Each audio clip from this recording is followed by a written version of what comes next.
今日介紹嘅單位位於沙田裕田苑，實用面積466平方尺，屬於2房1廳嘅間隔。設計以溫暖木色為主調，營造出簡約舒適嘅生活氛圍。其中一個最大嘅特色就係我哋將原有頭房嘅部分磚牆拆除，用間房櫃方式重塑空間，做到一個櫃可以3面使用。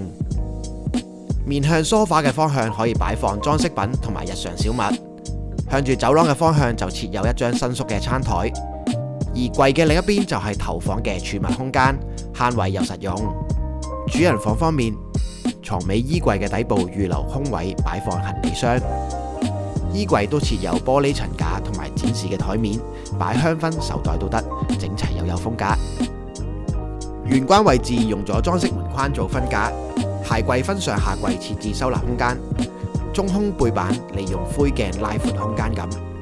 入門口左邊係一組以儲物為主嘅組合櫃，連接住電視櫃。櫃身做咗弧形收邊，視覺上帶出線條柔和嘅感覺。今日就介紹到呢度，唔知大家中唔中意呢個單位嘅設計呢？歡迎 like、share 同埋 subscribe 我哋，下條片再見。